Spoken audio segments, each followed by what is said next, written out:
Welcome to Connect Canyons, a podcast sponsored by Canyon School District. This is a show about what we teach, how we teach, and why. We get up close and personal with some of the people who make our schools great. Students, teachers, principals, parents, and more. We meet national experts too. Learning is about making connections. So connect with us. Here at the Canyon School District, we believe in Thrive Time, ensuring our students have the skills for success inside and out of the classroom. According to the Centers for Disease Control and Prevention, bullying is the highest in middle schools, where 28% of students report being bullied, 16% in high schools, and 9% in primary schools. October is National Bullying Prevention Month, and we want to keep our schools safe and inclusive places for our students to learn. Joining me now is Christine Astle, school counselor at Alta High School. Thank you so much for joining me today. Absolutely. Thank you for having me. I'm excited to be here. This is a very important topic, obviously. It is, and we're glad that we're recognizing it this month, but it's something we need to recognize every day of the year, right? Absolutely. So let's start at the beginning. Let's outline what bullying means, because there is a difference between simply being mean or rude, right, and actually being bullied. Right. In fact, we have signs throughout, and I think all of the schools have these. I work in a few other schools in the evenings and I see them, but they're literally the definition, because I think a lot of students use that word, and adults use that word loosely, and it's important that they understand the difference. Is it rude? Is it mean, or is it bullying? And rude is when we say, someone is inadvertently saying or doing something that hurts someone else. Mean is purposefully doing or saying something to hurt someone once or maybe twice. But bullying is intentionally aggressive behavior, repeated over time, that involves an imbalance of power. So that's kind of the differences between those three things. And obviously they bleed into one another. And obviously we don't want any of those behaviors to be happening in our schools. Right. But it's good for students and parents and teachers, for that matter, to know the difference and when it's rising to the standards and the definition of bullying. It's good to know the differences so that if and when it becomes a big enough issue that it needs to be reported, then we have that baseline. Right. Cyberbullying is also becoming a big problem. It's the highest in middle schools, followed by high schools. Let's talk about what cyberbullying can look like, and it's becoming a bigger problem over the years. Yes, it is. It's huge, actually. And I think the reason it's become larger is, we have obviously more access to electronics. And I should mention, cyberbullying is the use of electronic communication to bully a person, typically by sending messages of an intimidating or threatening nature. And I think, as I was saying, it's one, we have access to it at any time. We have a phone with us in the car, in classroom, in the hall. But I also think it's the anonymity that makes it easier to do the bullying. Sure. You can send a lot of times an anonymous message. It's easier to be mean when the person isn't standing in front of you. Hopefully, it pulls on our heartstrings if we're actually looking at the quote-unquote victim's face versus they're across town, or even in another state, or even in another country, or, whatever the situation may be. So I think that's why cyberbullying has become a huge problem. And we see it everywhere, Everywhere. Obviously not just schools. Right. It's on Facebook. Yes. It's on any kind of social the media news, platform. all the things. Yeah. Yes. And I think we as adults can set examples for our children and show what's right and wrong, and what's what's bullying and what's not.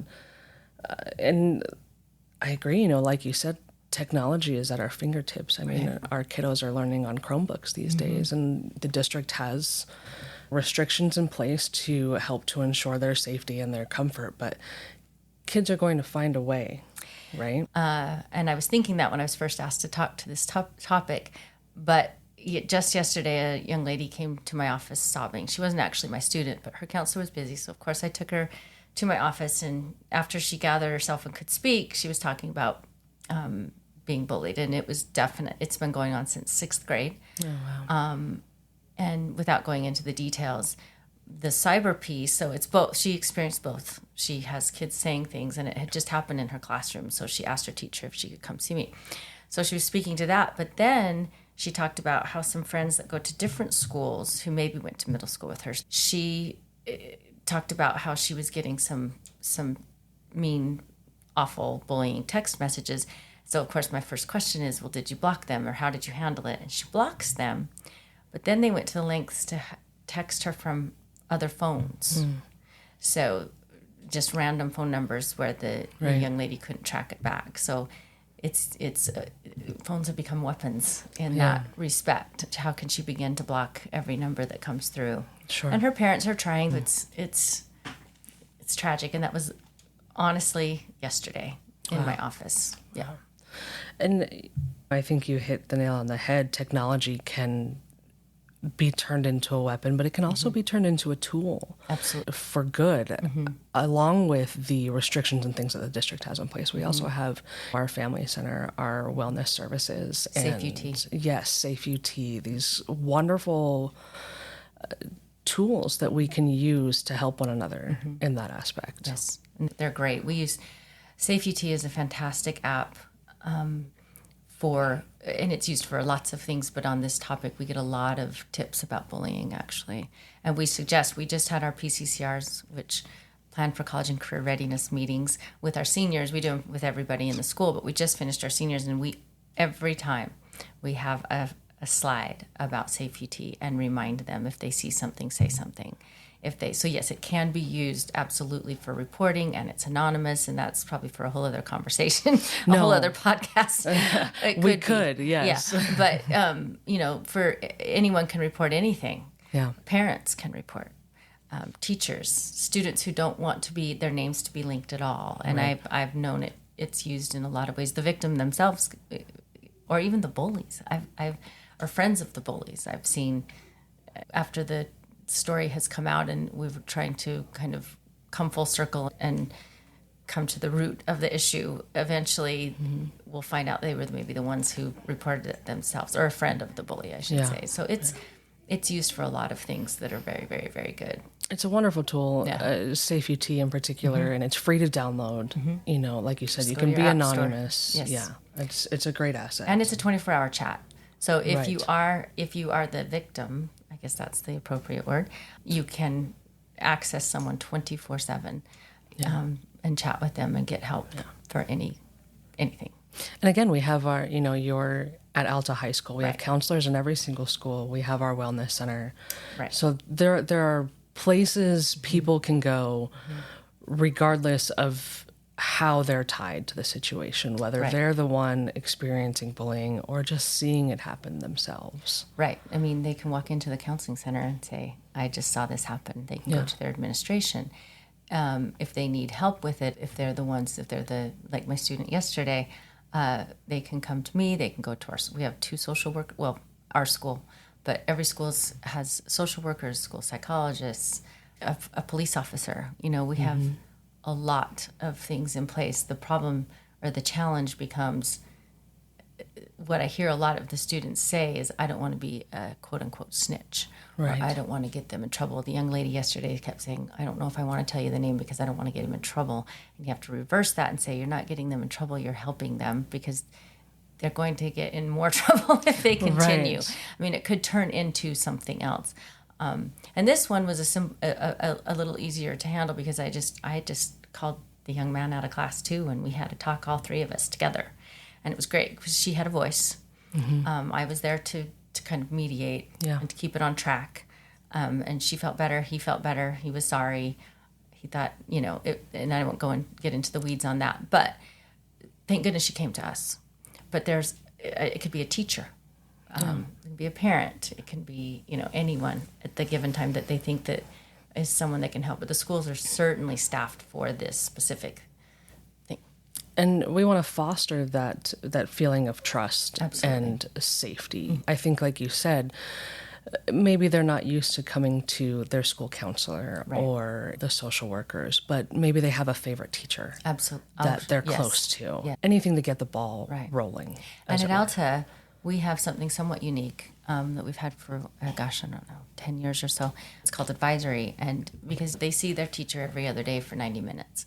But with advisory, it's 30 minutes every single day with the same teacher all 4 years. Same group of kids, same teacher all 4 years. And the point is to have kind of a small community inside the 2,300 student community of Alta. Yeah. So it's a great time for a teacher to look for the signs and to the teacher to build relationships with them every single day. Elementary, that's built in a little more, and it just starts to get harder and harder as they progress through secondary education. So advisory does help a lot with that. We often have the advisory teacher come to us first and say, I'm seeing this. Because when you're teaching math or science or English, it becomes more tricky. They still are fantastic and still see signs and bring things to us or see issues. But advisory is great for that too. Yeah. It's like a family. Yeah. Mm-hmm. And I do want to circle back to those signs and things, but one of the biggest groups who are on the receiving end of bullying the most are students who are members of the LGBTQ plus community.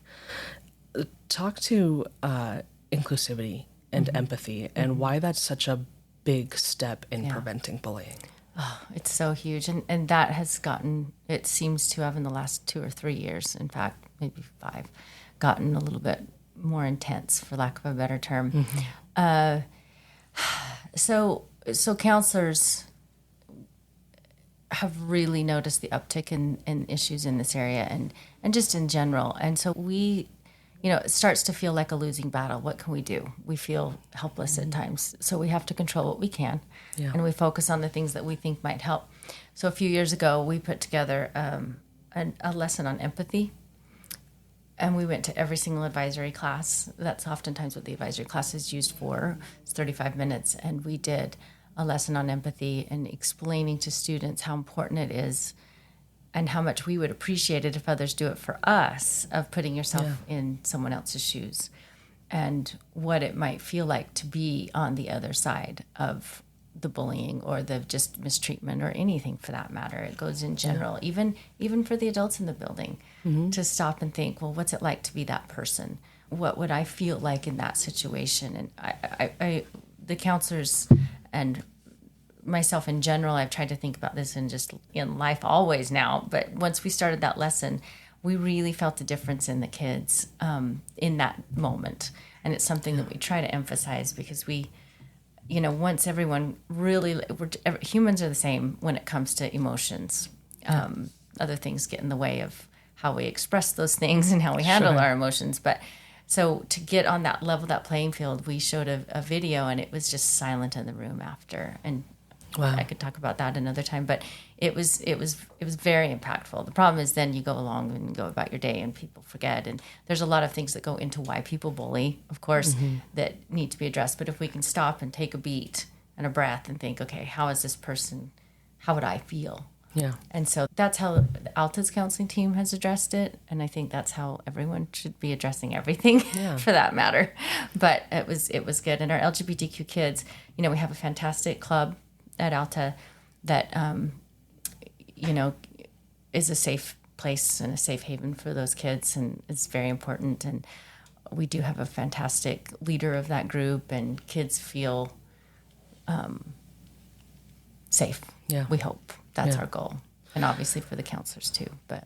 Well, and we all come from such different backgrounds, regardless of whether it's race, whether it's gender, whether it's your belief system, or simply where you grew up. Right. And it's important to take a step back and say, hey, not everyone is on the same path I am or had the same experience that I have had. And we all have a story. Yeah.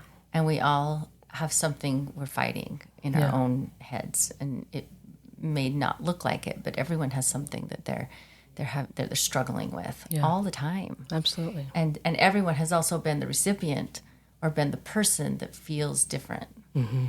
Everyone at some point in their life, being the new kid in the class, making a move to another state, school, not being the same, like you were saying, color, religion, whatever it might be. Yeah. Every single human has felt that before. We just need to tap into that and remember what that has felt like to us. Absolutely. Or been treated differently because of somewhere where we're from, and remember that moment, and hopefully we don't want other people to feel the same way we did in that time. Yeah. And that's empathy. Yeah. And, bullying has more consequences than just potentially hurting someone's feelings, Right. or, even hurting them physically. And those are bad enough. Mm-hmm. But it can also have lasting emotional harm. It can impact their schoolwork. Maybe they don't want to come to school anymore because that's where they're experiencing these feelings. Maybe they're losing sleep, and they could become depressed or anxious. Mm-hmm. Yes. In people. Mm-hmm. Talk to that emotional and psychological impact. That's why you're doing this podcast, is we're trying to do something to fix that. But it makes sense in that if we really dig deep, that person is feeling like they don't belong. They're feeling probably the biggest emotion at that point. If they get to the point of retaliation, especially, it would be anger. But anger is really just a cover. Anger is a cover for the other things. It's like an iceberg. And anger is easier for people to feel than sadness, so we choose anger, and not consciously necessarily. But if you have a big iceberg and you picture anger as the thing you can see, it's shame, it's regret, it's embarrassed, it's sad, it's all of the other emotions underneath the water. And so that's what makes us also tricky, and that's what makes human beings tricky, is we see them, but and oftentimes they put off a strong they're fine, or they laugh off the bullying, or they laugh off being mistreated because to save face, and then underneath it's just growing bigger the more they do that. Yeah. And so we have to make it okay for people to say, this isn't feel good, this isn't okay. Yeah. I feel crappy, I feel sad, I feel ashamed, I feel guilty, I feel ostracized, whatever it is. And that's the part that I think we need to start working on, is make it okay to not be okay. Yeah. Because it festers if it's hidden under the water. Yeah. Get the emotions that they're really feeling onto the top. And I think that's why eventually, and deep depression can set in, and all of those things that you mentioned a second ago, because it's hidden. Yeah. And that's where other people, I think the big key is for, if you see something, say something. Mm-hmm. If you see someone being mistreated, tell somebody, and stand up for that young person. And I do see a lot of that, I have to say. I see a lot of students standing up for other students, and I see a lot of students reaching out to students who are eating alone, or in class alone, and I kind of get the goosebumps and almost even choked up, and that sounds so cheesy. But when I think about those kids that I have seen over the years, I mean, I've been a counselor for 20 years, so I've seen a lot of really fantastic things. We just need more of that. We do have so many good students at Alta and in the district. It's just that those few, so we just ask for more of that. Yeah. Those kids who are supporting others to keep doing it, and don't think, am I over doing this? I'm making this a bigger deal, but if your gut says that's wrong, it probably is. Yeah. And it doesn't hurt to say something. It doesn't hurt to report it on Safe UT, and no one will ever even know. Or talk to your counselor or all your the teacher. Things that we mentioned earlier. Yeah. Right. Let's lean into that a little bit.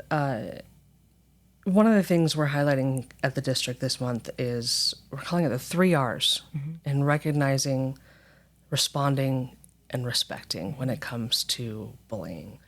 So how can students help other students if they, see something, say something, but it goes deeper than that? Yeah.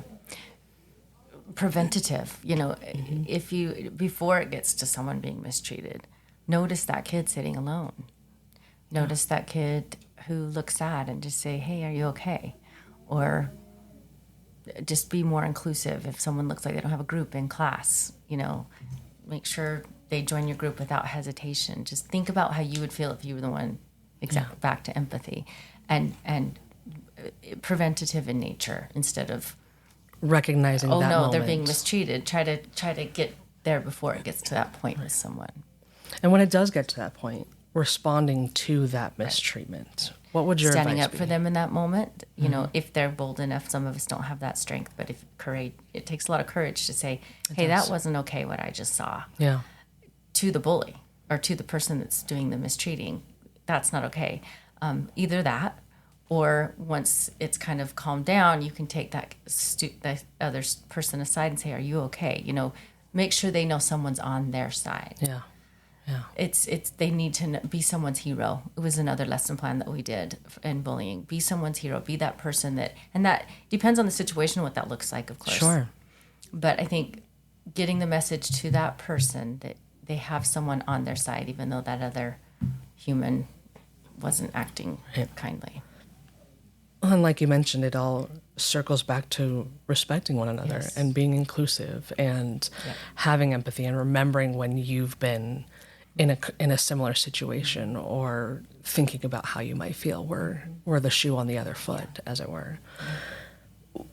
How can parents get involved? We hear a lot about parents who, you know, maybe it's their turn for carpool, and you know they have a bunch of kiddos in their car, and the kids are talking, and they're hearing stories about bullying secondhand, whether those students were involved or just heard about it themselves too. What advice would you have for parents on how to respond to those situations and how to help ensure their kids are on the right path? Right.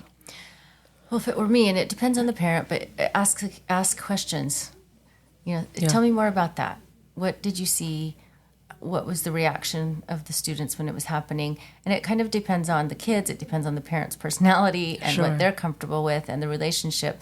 So, you know, digging more is great, but it goes back. I would say my suggestion would be just like we do to tell the kids. You can call the school. Yeah. You can email the counselor. You can email the teacher. You can email. They have access to Safe UT as well. In fact, we get a lot of tips from parents, and they'll say, "My son, friend, is experiencing this," and sometimes they add their name, sometimes they don't. But it's a great communication device because it's 24/7. But we get, or you can go into the school. You know, it just depends on how extreme the situation is. If it's urgent, you can call the police. Yeah, sure. You know, so there's all kinds of different things. But if it's, you know, a Safe UT is a great thing because it does go to the school, but it also goes to law enforcement if needs be. Right. So, Right. yeah. Let's also touch on the signs that parents can watch for. And that goes both ways, whether their child is experiencing bullying or maybe they're concerned about the actions their child might be taking against someone else. What should parents watch for in their kids? So, anytime you see extreme changes in your child, it can mean a lot of things, but that's the first sign. Big change in friends, appearance, hygiene, eating habits, sleeping habits, either more or less, more time isolating themselves. And that can look that way if you're the bully or the bullied, really. All of those things. And I hadn't even thought of this until you just mentioned that oftentimes the parents of the student doing the bullying have more of a struggle. Sure. Because they're feeling empathetic for the other child. But I mean, as I say that, there are all kinds of different scenarios that just played out in my head. Because oftentimes the bully is also being bullied by someone else. Sure. And it can be a family member. But any time a human has extreme changes and all that, that's the time to look for something. And so oftentimes it can be that they're being mistreated or they are doing the mistreating. And oftentimes the bully is feeling maybe feelings of depression or sadness as well. And so that's why they're lashing out at other kids. So it's just good to not assume anything ever. It's and if hard. something feels off, it probably is. And you just need to communicate with your child if you can. And hopefully a relationship is already there, you know, so that you can. Or teachers too.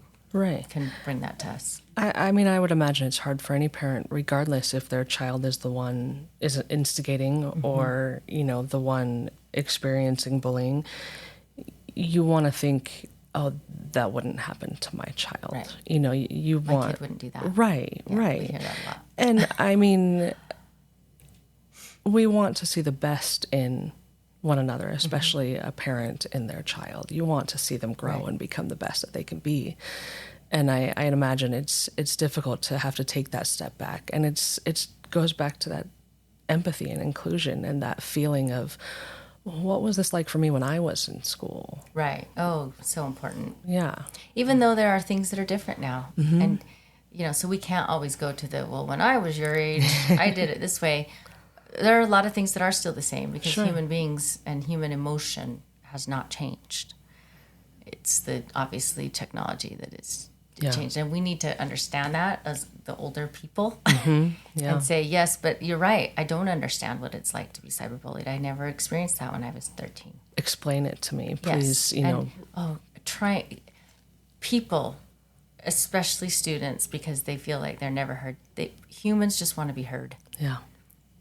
Sometimes that's all it takes. Just showing them that you care. Yes, just listening to your student, just listening to your child is quite underrated, the impact that can have. You were mentioning how you've seen some incredible students step up in a moment of need, or see somebody sitting alone at the lunch table and say, hey, why don't you come join us? And praising those moments. Right. And telling, you know, as a teacher, as a parent, telling that student or child, you know, I'm really proud of you for doing that. Oh, positive reinforcement. Yes. Best way to get anyone to continue with behavior, period. Yeah. Recognizing those bright moments. Absolutely. Yeah. Christine, I want to thank you for sitting down with us. It's a topic, again, we wish we didn't have to discuss, but I think you've shared some great reminders of how we all need to take a step back and pause and think before we speak, connect, and remember to be empathetic and inclusive, and, you know, recognizing the signs, how to respond to those signs. I think you've given us some great advice. Thank you very much. Absolutely, my pleasure. Great. Thanks for having me. And thank you for listening to Connect Canyons. If there's a topic you'd like to hear discussed on the podcast, send us an email to communications@canyonsdistrict.org. Thanks for listening to this episode of Connect Canyons. Connect with us on Twitter, Facebook, or Instagram @Canyons District, or on our website, canyonsdistrict.org.